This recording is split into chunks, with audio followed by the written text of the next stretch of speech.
Welcome to News 9 and you are watching On Point with me. And before I introduce you to today's On Point, let's take a quick look at the headlines.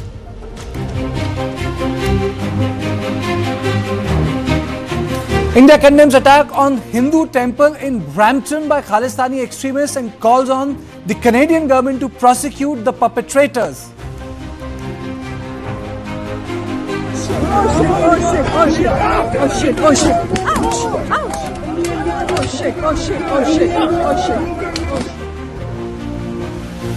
Harris and Trump make final push in the battleground states ahead of 2024 election.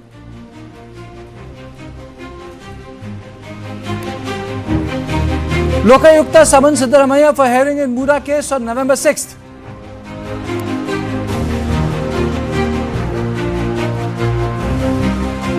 Supreme Court raps Delhi government over pollution, asks why shouldn't there be a perpetual ban on firecrackers?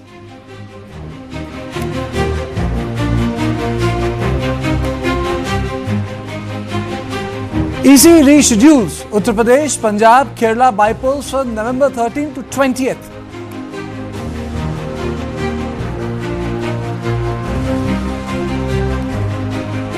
Election Commission orders the transfer of Maharashtra DGP Rashmi Shukla.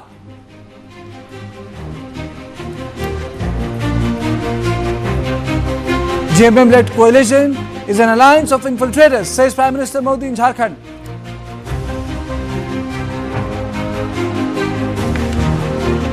At least 36 people killed as a bus falls in a gorge in Almora.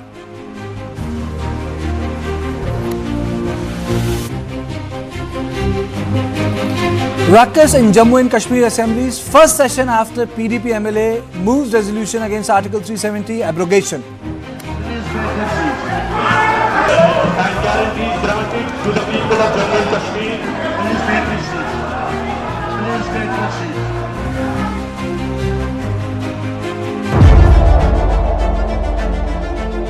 Are we ready to vote? Are we ready to win?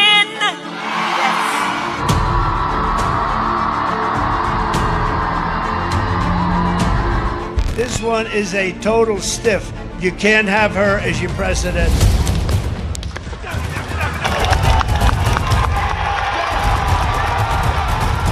The consequences of him ever being president again are brutally serious. Brutally serious. You're a vice president. We will make America great again. Are you better off now than you were 4 years ago? We are not going back. We're not going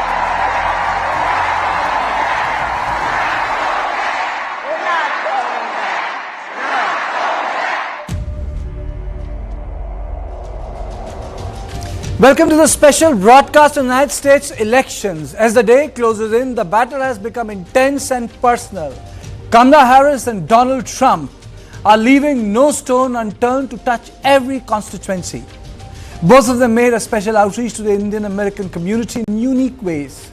Donald Trump addressed the issue of Hindu persecution in Bangladesh, whereas Kamala Harris tried to reaffirm her Indian roots. 2024 is a unique election.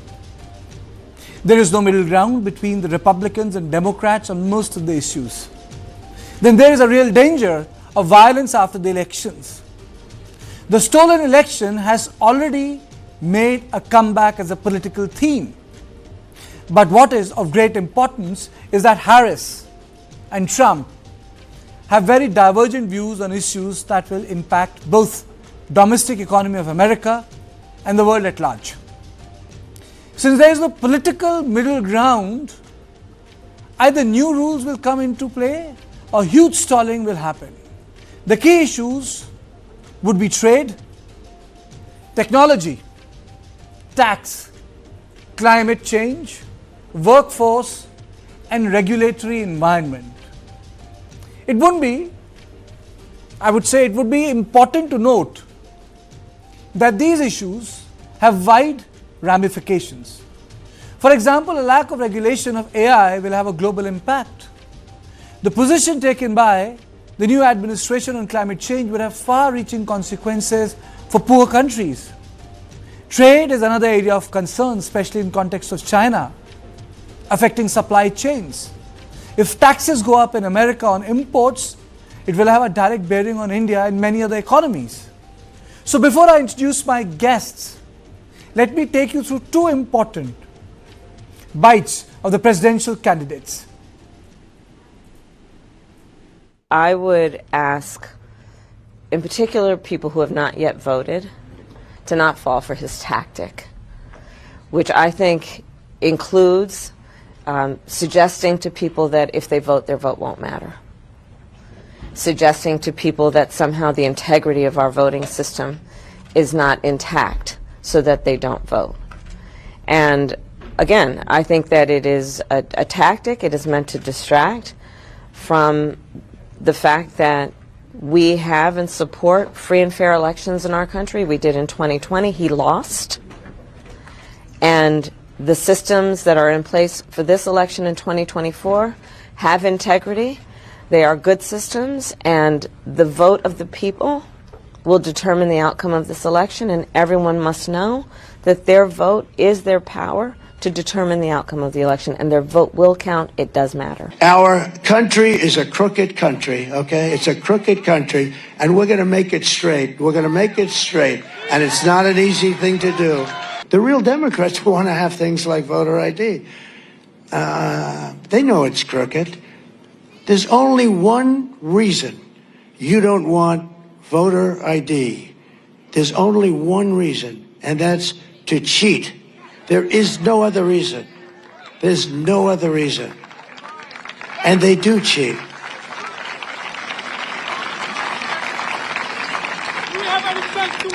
Isn't this better than my speech? Isn't this? No, because honestly, somebody's got to talk about it. The polls are just as corrupt as some of the writers back there. They can make those polls sing. They can make them sing. They brag about it. I got a poll, I'm 10 points up in Iowa. One of my enemies just puts out a poll, I'm 3 down. They just announced a fake poll. Hey, think of it. Right before the election that I'm 3 points down. I'm not down in Iowa. Now let me introduce the guests. I'm joined by Dr. Rajiv Bhateja, co-founder, Desi Blue, from Silicon Valley, California. Aruna Agri, political strategist and analyst from New Jersey. Shiva Sharma from TV9 Network from Atlanta, and Dr. Shobha Chokalingam, President, Georgia Chapter of American Hindu Coalition and Grassroots Advocacy. Thank you so much for all of you for joining me today in this second edition of On Point on America's election. Dr. Bhateja, first to you. Why has political middle ground collapsed in America? Well, a lot of that has to do with the news media. There has been an influx of false narratives on channels like Fox News. You may recall that they had to pay $787 million as a settlement for falsely claiming that voting machines were rigged to favor the president. Obviously, that was false because you had a whole bunch of senators who were elected the same way who did not claim that their elections were rigged. So, Fox News has been perpetuating a lot of false narratives, and there has been a breakdown in terms of the traditional journalism, because traditional journalism has fallen prey to the internet. So a lot of people don't subscribe to newspapers anymore because they have to pay for them. They'd rather get the information for free from online sources. And unfortunately, online sources are not vetted the same way as traditional journalism. And so there's this false narrative of fake news that has been propagated. And in fact, a lot of fake news comes from the right-wing sources. So this has created a sort of a divergence in the political spectrum. And you have one segment of the population following right-wing news media, and you have another set of the population following the traditional news media.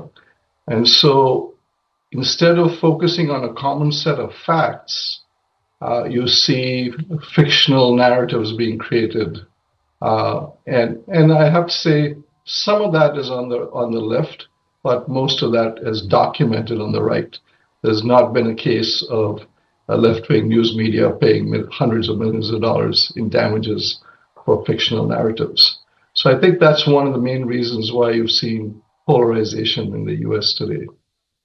Now, let me take this question to all my panelists, because today's conversation, I never said discussion or a debate, that's not part of the on point, is divided into 6 important parts. Because any administration which comes into power will have its own perspective on trade, tax, climate, technology, regulation, and workforce. And these are the burning issues in American elections. So to you, Arun,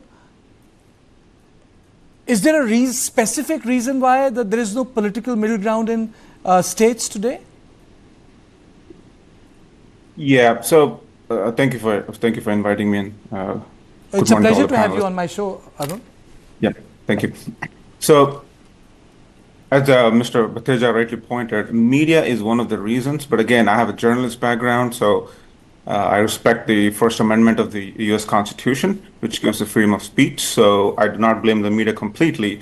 The discretion also lies on the reader. I'm a paid subscriber of many media outlets. I'm a member of many journalist associations myself. So should the media be partisan? No. Is it partisan? Yes. So the onus is on the reader, number one. And also, more importantly and more seriously, if you look at the US politics, the past, I would say about 2, 3, maybe 2 terms or 3 terms, I would say, it's becoming increasingly polarized. This is not what our founders have envisioned when they wrote the drafted and approved the Constitution. In fact, all of the politics technically started from 1800. Because George Washington, when he became the president 2 times, he was not a member of any political party. When 1789, the first elections were conducted, there was no political party, to be honest.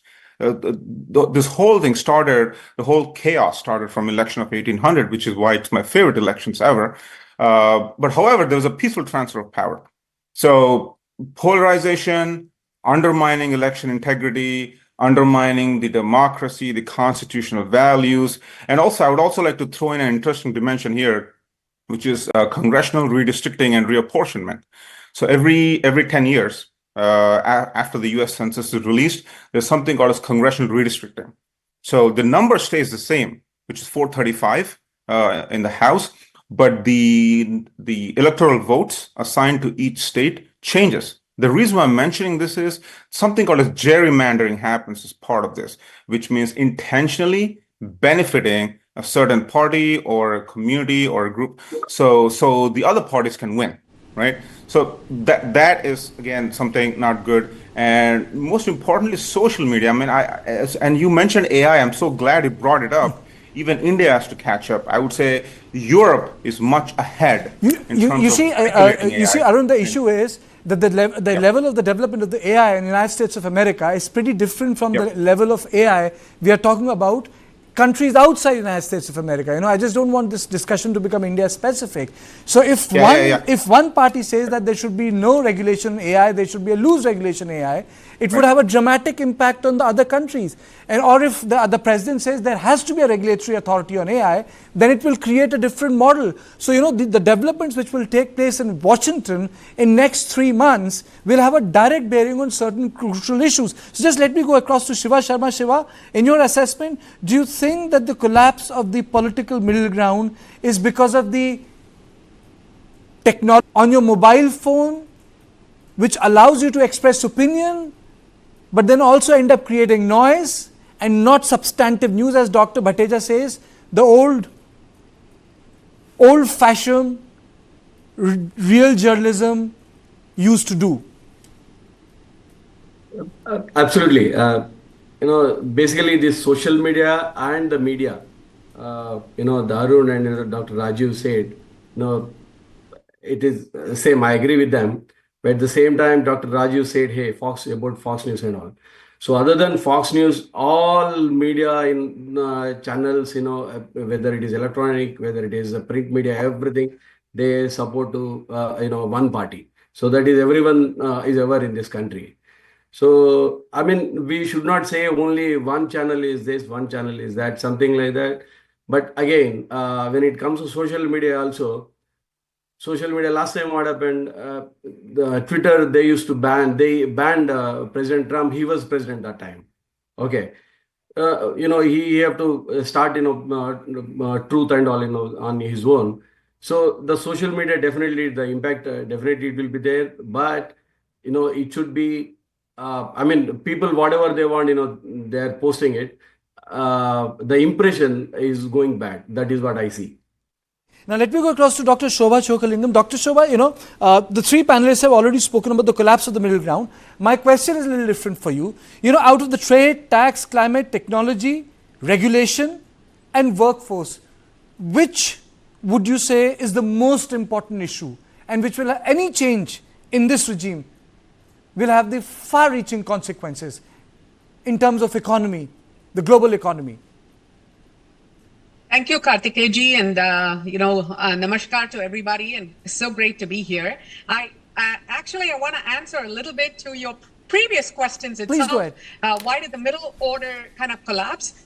When choices are like night and day, when the Republican Party headed by Donald J. Trump wants secure borders, and the other party wants 22 million illegal migrants to come in and provide amnesty and make them instant citizens with instant voter rights, and provide them with a lot of freebies that even citizens here who've been here for generations don't get, then definitely there's going to be polarization.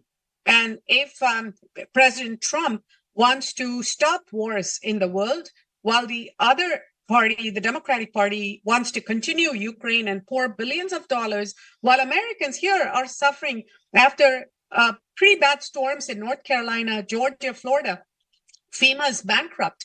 They used all that FEMA emergency money that was earmarked for American citizens towards providing freebies for people who came across the southern border.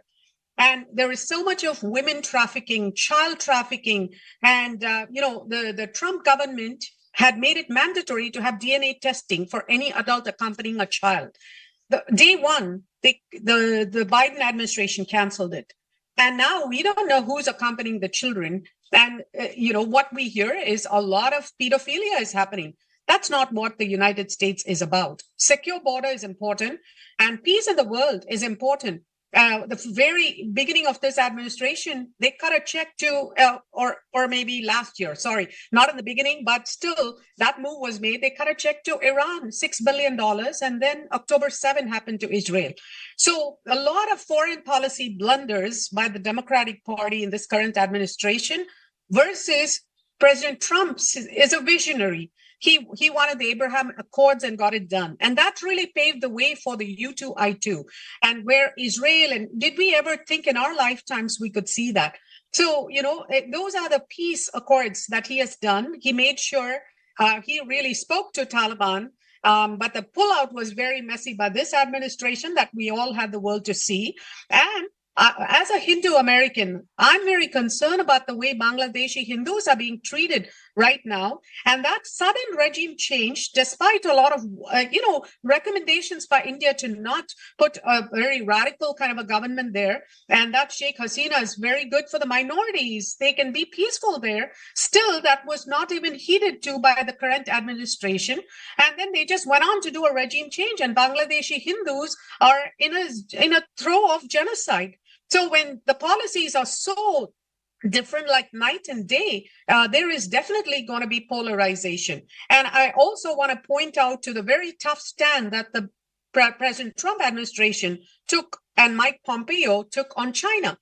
Whereas this administration has been so kind of friendly, we didn't see any major action against China. China is a major adversary for the United States. And most importantly, and this I will, this will kind of wrap up and give kind of a context. The US-India relationships, as seen by us Indian Americans, has not been the greatest in the last 4 years. Ajit Dovalji has been named in some lawsuit we hear. And, this is not the best diplomatic ties. It's not a warm thing. We are part of the Quad. We are democracies. We need to work together. But this administration has not focused on that. Whereas, well, look at President Trump. I mean, he wishes us Hindus for Diwali, saying not just lip service, oh, hi, happy Diwali, and the other side wishes for 1 billion people, 1 billion who people? How about saying Hindus? We're not South Asians alone. We're Hindus from all over the world. Whereas President Trump is very specific. His team is a rock star team, Tulsi Gabbard and everybody. So he wished us Hindus for Diwali. So that is dichotomy comes out. And I think Make in America is going to be the most important thing of this administration when President Trump becomes the 47th president, because Make in America is going to fuel manufacturing here. And that will, definitely have a say in the rest of the world. But when America is strong, it is a democracy. It's a beacon. It's a shining city on a hill. So that's what is going to improve the well-being of all other countries in the world. We need a strong leader for the world. Okay. Dr. Bhateja, why does one get the feeling from, if you take the other's perspective, that the former comes to power, that the state will collapse, There's not going to be anything left to be done, When Trump comes to power? Or when Democrats says if the Trump comes to power, or the Republican says that, if Harris comes to power, the feeling I get is the same. There will be nothing left in the United States of America. I mean, it's such a strong position. America has not come to an end under the Biden administration, and your former speaker has made a number of allegations that are frankly not true. This idea that the Democrats want 22 million immigrants, illegal immigrants, is fictional. The Democrats and Republicans put together a joint bipartisan border bill, which Trump caused to fail because he asked the Republicans in the House not to vote for it. If you go back in time and look at what the status is of illegal immigration, the Republicans have never wanted to fix illegal immigration because it's a gift that keeps on giving. It appeals to their constituencies and it gets people to the polls. It gets Republicans to the polls because there's inherently a racist bias in this country. So if they had wanted to fix illegal immigration, they could have adopted the border bill. So today, under the Trump administration, actually in 2019, illegal immigration soared. It went from 200,000 to 1 million a year in 2019. It went down in 2020 because of Title 42 COVID restrictions. The Democratic administration inherited those COVID restrictions and wanted to continue them to keep illegal immigration down, but Republican courts blocked that and they overturned the administration's policies. Twice the administration has been overruled by right-wing courts on this. And so the only solution is to go back to Congress and get this fixed. And they tried that, and the Republicans stopped it. So let me be clear about one thing. It's actually very simple to stop illegal immigration in this country. And the way to stop it is the way Canada did it, is with employer sanctions. The Republicans don't want employer sanctions because a lot of the people who hire illegal immigrants are Republican businesses. By the way, Mar-a-Lago hired illegal immigrants. So when you look at why illegal immigration is a problem in this country, it's because when people come in through the border, they can apply for a hearing. There are 200,000 hearings a year currently because the courts are so backlogged. And the border bill would have increased the number of judges to address these illegal immigrants who've applied for sanctuary in this country. Republicans blocked that. So if you go back and look at the facts, that's why we have illegal immigration in this country, is because when people cross the border, and we would have put a lot of money into the border security with that border bill, but the Republicans blocked it. So that's one of the issues. The other thing is when you come to India-US relations, let's look at the facts. Biden strengthened the relationship with India by protecting us against Chinese aggression with the Quad. Obama strengthened relationships with India by giving India permission for nuclear, work in the nuclear power plants. that would have allowed India to produce more nuclear weapons. He allowed that to go forward.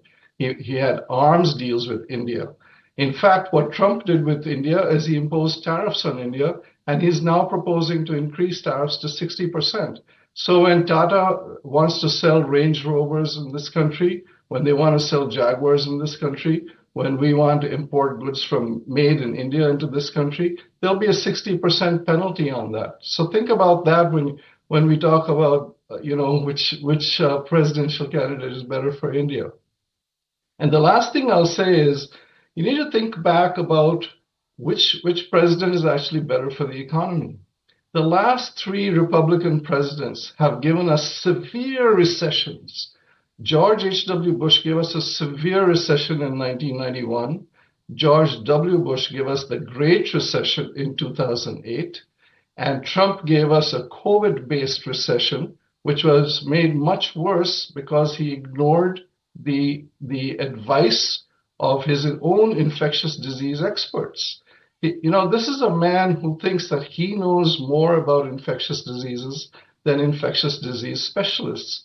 This is a man who ignored his own intelligence agencies and believed in that Putin was telling him the truth. And, he believes he knows more about the economy than economists do. If you talk to economists, they'll tell you that the Trump tariffs and the Trump economic policies that he's proposing will cause an 8.9% reduction in GDP in the next year. To put that in context, the reduction in GDP during the Great Recession was a mere 4%. Okay, you made the point, Dr. Bhateja. I need to get my conversation to the benefit of my viewers in India on certain key issues. And let me go across to Arun. I agree. Sir, if Republicans come to power, how will the position on trade, tax and climate change? Now let's get into certain specifics. You can take on the subject of your liking first. Trade, tax and climate. Right.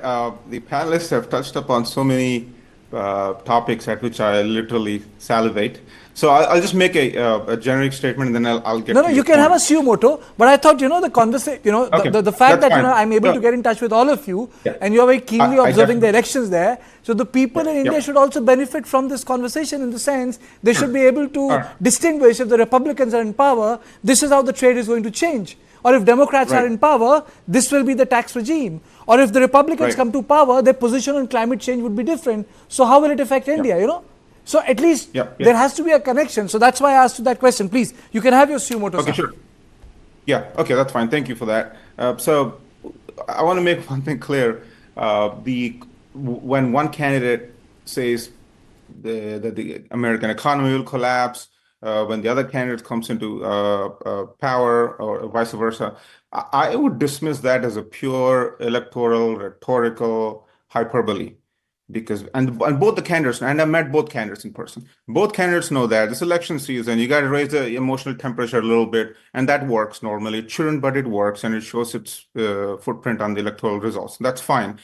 And one more statement, regardless of who wins, nobody would do anything for India, period. No background is going to help. They will do things with India. Nobody would do anything for India. It doesn't matter where they were born, doesn't matter where the grandmother is from. Nobody will do anything because and rightfully so, their interests, they put American interests in the forefront. And that's what they should be doing, period. So now you asked about what's good for India. So I honestly think, again, I don't take any sides, this, I'm pretty neutral. The past couple of decades, if you look at, I would say Republican administration has been a little more fruitful or favorable in terms of relations with India. I would just take one example. I'm not dismissing any other statements made by other speakers, but one example is the landmark civic nuclear deal. Okay, so the 1-2-3 deal, which happened during George W. Bush's administration between 2000 to 2008, specifically I think around 2005. So that helped India tremendously. Now, Mr. Manmohan Singh also worked really hard for that, but overall, it did help India tremendously. And you were talking about tariffs, I believe, and trade. So this How, is, if I would Republicans say, come to power, how's trade and tax going to change? Let other panels talk yeah. about climate, technology, regulation, and workforce. All right, You can I'll start talk with about trade tariff. and Yeah. tax, and you can have your pick. Yeah, absolutely. So any topic is fine with me. So it's- everybody agrees. China, and I wrote this in some of my articles too. Everybody agrees China is a bigger adversary than Russia. Okay, that's given, and everybody agrees. Uh, so based on that, Donald Trump has been advocating for severe tariffs. Even Harris has been advocating for tariffs, but the most targeted tariffs on Chinese goods and on security grounds, based on national security. But Trump has been advocating for severe tariffs. Now but that's both good and bad, right? He's been advocating for about, I think, around 10 to 20% on most foreign products. That includes China and other countries as well, and 60% or more on goods made in China. Now, the problem with this, and I wrote an article on the sanctions. In fact, you can Google my name and you'll get it. The problem with imposing severe sanctions is this is analogous to tough on crime issue, right? In the 80s and 70s, America tried to cut down on crime and imposed severe penalties and restrictions. In fact, that did the opposite. It made the crime go up. So the problem with such a interconnected global world is we are forced to shake hands with our adversaries. We have no option. We gotta love Xi Jinping, and we don't have to love, but we at least have to shake hands. It isn't track one diplomacy. So that's unavoidable. Okay, de-risking is an option, but not delinking. And I'm pretty sure many experts and other panels spoke about this. So keeping that in mind, a severe tariff on China without first promoting domestic manufacturing and without delineating any dependency on China in itself would be a big issue and would be counterproductive, to be honest. No matter how much percent tariff you place, there should be a decent amount of tariff. And also the problem is, well, I think there's a problem with Trump. Well, it's both an asset and a liability, to be honest, with Trump is he's against any kind of deals. He's against any kind of alliances, right? This might both work in his favor and against him, to be honest. He's against NATO, right? He doesn't want the U.S. an active participation in NATO. He's against NAFTA. He's against Paris trade deal.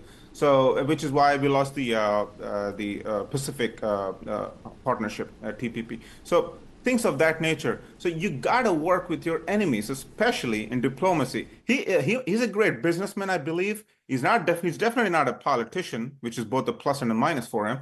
But he's definitely not a diplomat, I believe. So the administration should help. His intentions might be right, but if the means are not right, sometimes the end doesn't justify the means. So that's one thing, especially with $33 trillion debt, which U.S. has, or which U.S. inherited. I think it would be really hard if you impose severe tariffs like those. Okay. So that's my. So let me take this question to Dr. Shobha Chokalim.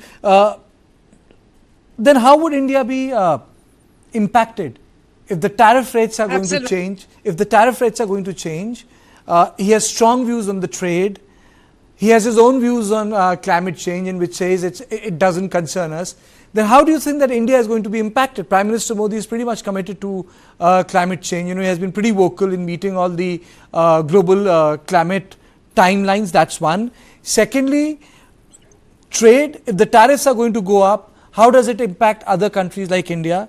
And third, and the most important thing, I would say, if America becomes inward looking, then what happens in Asia? Absolutely. First of all, America has been, it's been kind of pushed to this level by the last 4 years, and several of very bad foreign policy maneuvers. We've been in wars we shouldn't have been in. And that is President Trump being very clear about. Don't get your money out to help. I mean, Ukraine war shouldn't be there, and we shouldn't be pouring so much money when our own country is ailing. And I do want to place on record, it's not like everybody is living in a golden house in the United States. We have our share of the poor who don't have money to pay for their co-pays for medicines. So it's very important that we take care of our own. Only then we can be that shining light on the hill. So we have to strengthen ourselves, and Make in America is actually a fantastic move. And we do have to look inward. We have to kind of strengthen it. When that happens, first of all, it will have a bearing on China. We do have alternatives because we're going to increase the tariffs on China, made in China goods. There are now folks who are completely looking to India and Vietnam to service, because we're not there yet for the manufacturing. So we're going to be looking at the other South Asian countries to help us. And that is where India comes up. India can fill in the void that'll be created because nobody is favoring China. Many companies have pulled out. So that is the truth. And India is going to help indirectly by that, not just indirectly. Already, if you see very big companies, Walmart and tech and, a semiconductor industry now fueled by Prime Minister Modi, they're all taking their foot in India.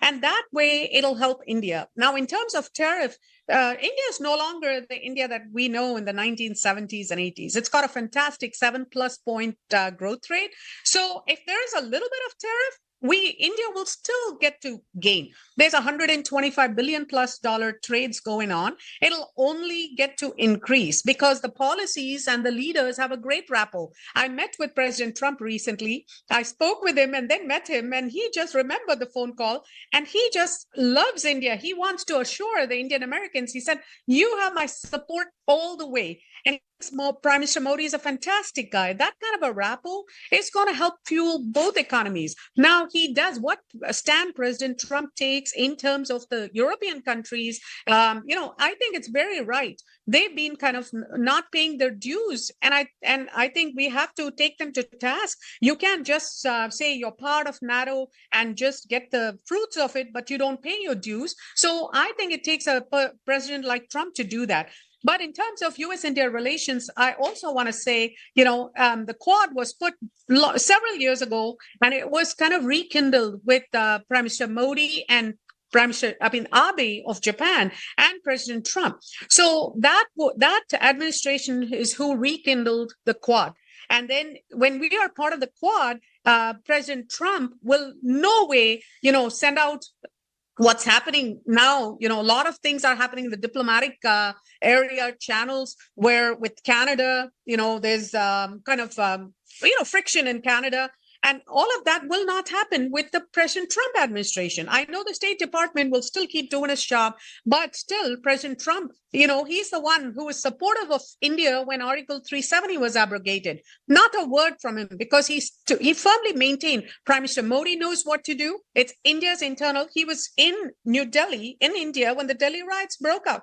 Didn't say a word about it because he knows Prime Minister Modi knows how to deal with that. That's the kind of support that President Trump gives for India. And I want every Indian American voter to remember that November 5. Okay. In this last round, I would like to draw your attention to climate change. It concerns everyone. No one can escape climate change.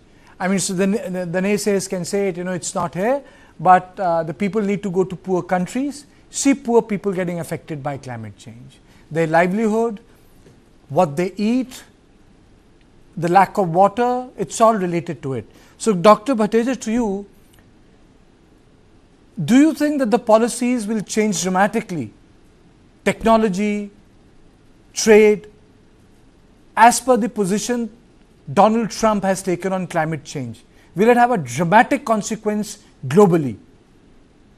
Well, the Republicans have been ardent climate change deniers. A lot of them have referred to that as a hoax. You may recall there was a Republican senator who brought a snowball to the Senate and to claim that since there's snow in this country, that climate change doesn't exist. And once, I think the same senator referred to climate change as the greatest hoax ever perpetrated on the American people. So they've been consistent deniers of climate change. Donald Trump has famously claimed, of course falsely, that windmills cause cancer. That's just one of among his many tens of thousands of lies that are documented.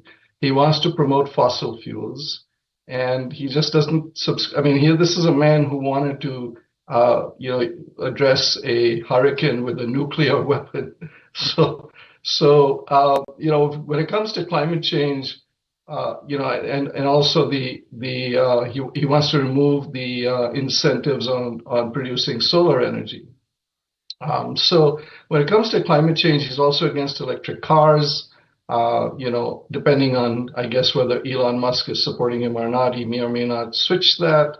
It's all about him. It's not about the planet.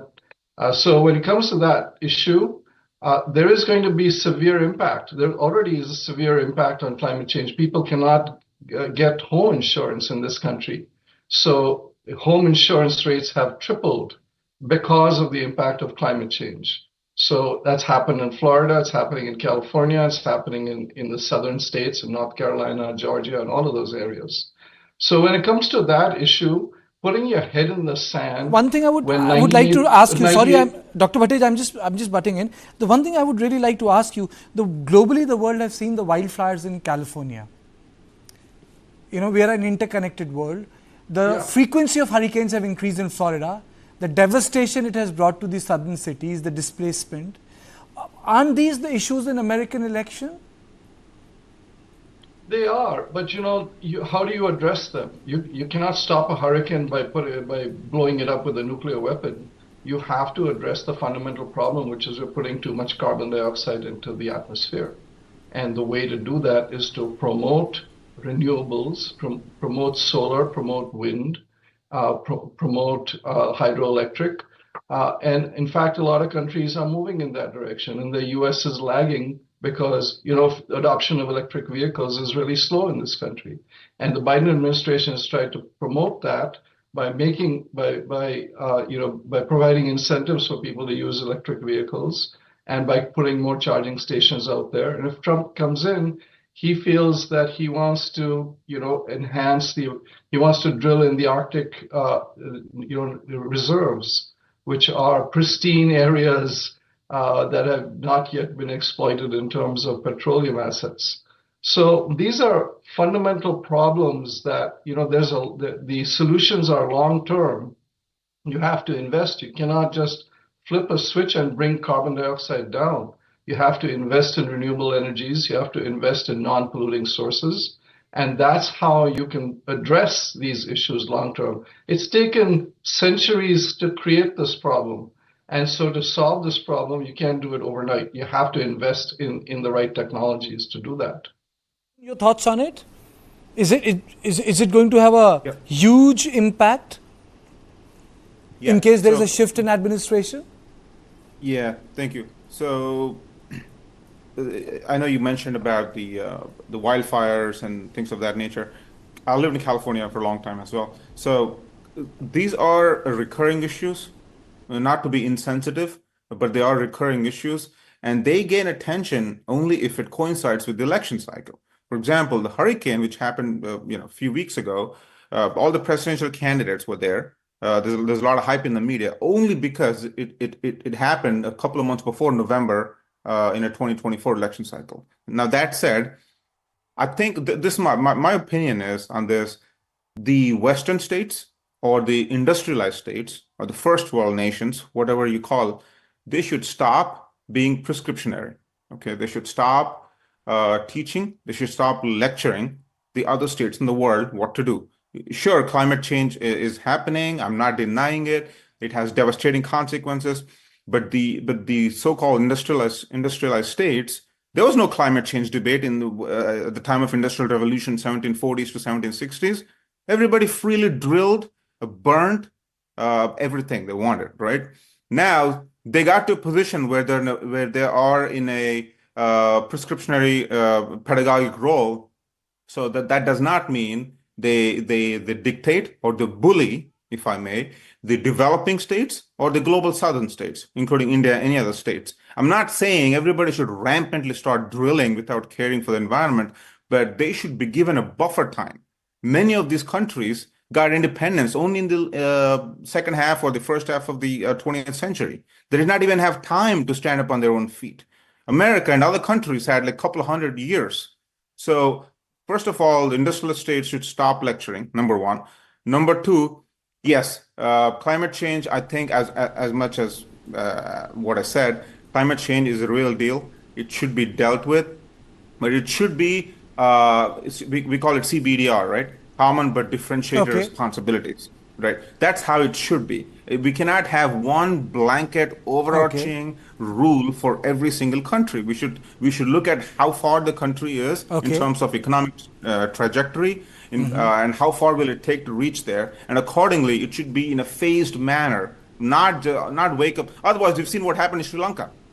They switched to organic seeds all of a sudden, next day, and we've seen the devastation it happened. It's still Correct. recovering from it. Absolutely. Right? Absolutely So, spot yeah. on. So yeah, that cannot happen. So we have to be. And one last statement is, like, we cannot. I understand this election. People will get all rhetorical and narrative, but we cannot go extreme. We cannot say drill, baby, drill, things like that. I think that is too discouraging for any state. Especially states like India are making a significant effort.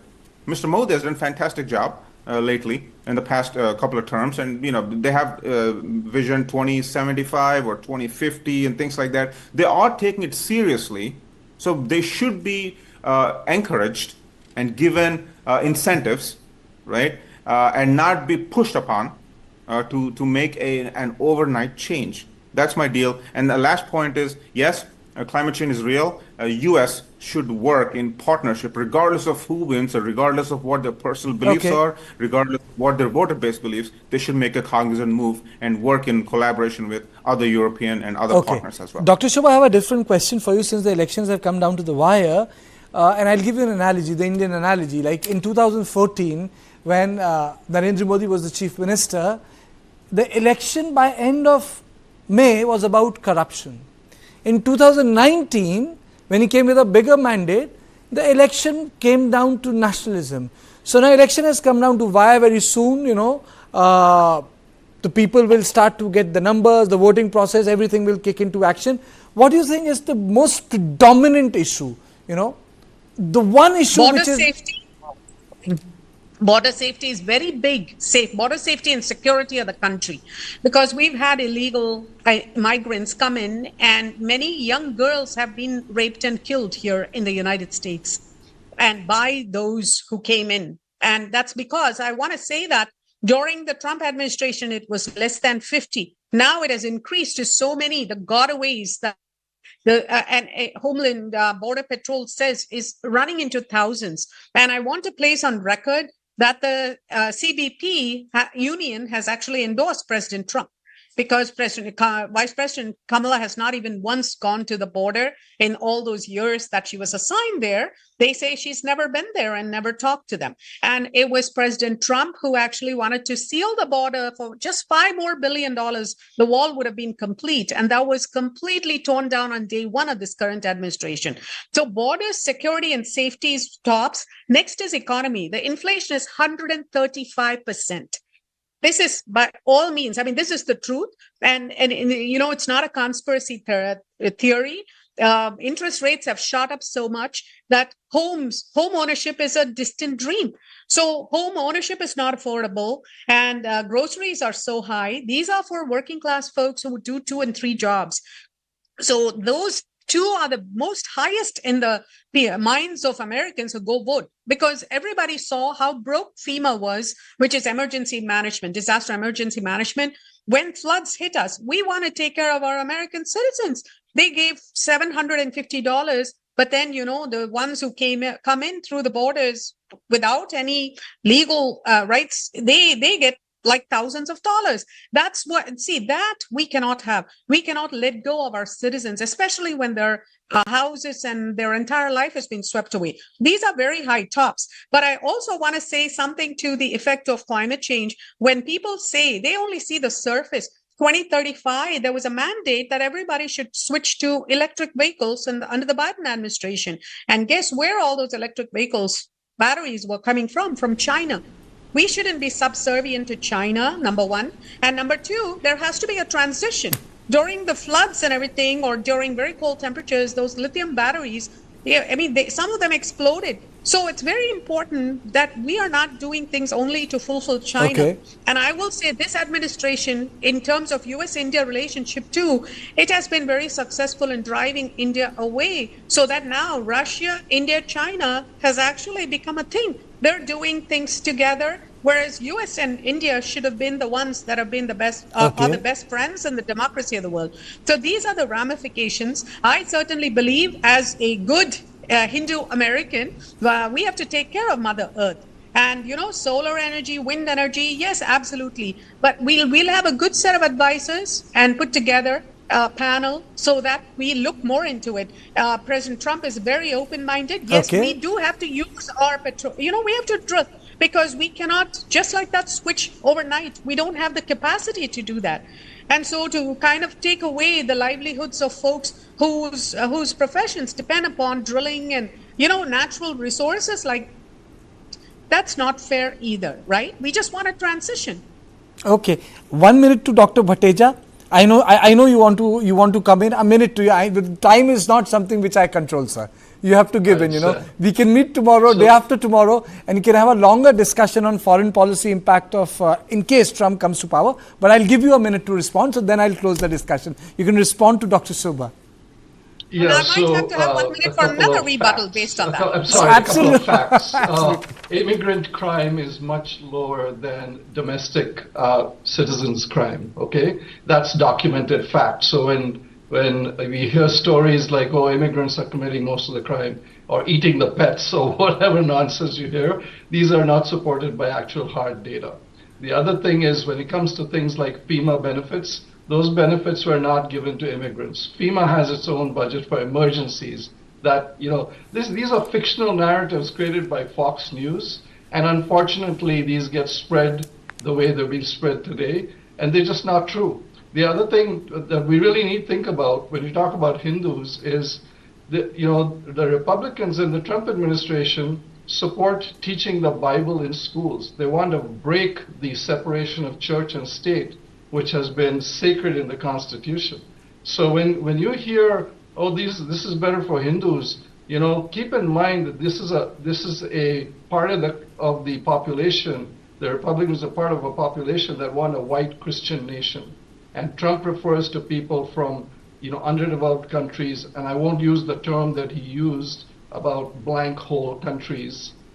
When he was talking about immigration from underdeveloped countries, and India, Bangladesh, Pakistan, definitely Sri Lanka, we all fall into that underdeveloped category.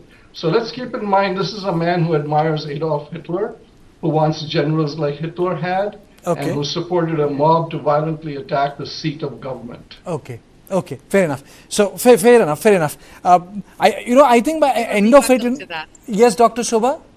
Yes. For first of all, President Trump has got Kash Patel, who's a Hindu American, in one of the highest levels. He was chief of staff to the Department of Defense under his administration.